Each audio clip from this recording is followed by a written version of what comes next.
पुसद शहराचा कचरा इंदिरानगर येथे जाळला जात असल्याचा आरोप. वंचित बहुजन आघाडीची नगराध्यक्षांकडे तात्काळ कारवाईची मागणी.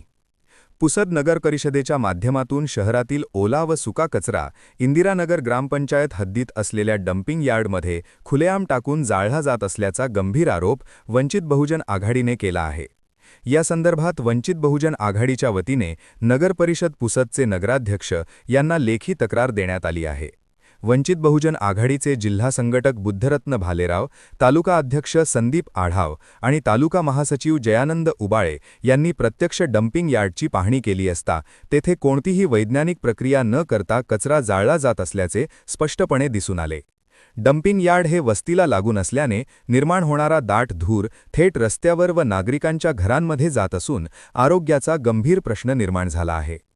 पाहणीदरम्यान ओला व सुका कचरा वेगळा न करता टाकलेला आढळून आला.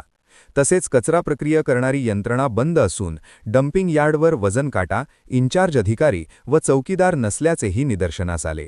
विशेष म्हणजे कचऱ्याच्या ढिगाऱ्यात मृत प्राणी आढळून आल्याने त्यांना कचऱ्यासोबत जाळले जाण्याचा संशयही व्यक्त करण्यात आला आहे.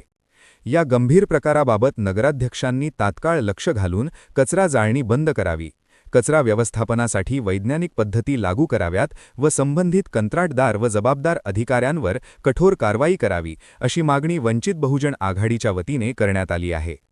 तसेच या संपूर्ण प्रकरणातील पुढील सर्व निर्णय व कार्यवाही करताना वंचित बहुजन आघाडीला विश्वासात घेऊनच कारवाई करण्यात यावी, अन्यथा लोकशाही मार्गाने तीव्र आंदोलन करण्यात येईल, असा इशाराही देण्यात आला आहे.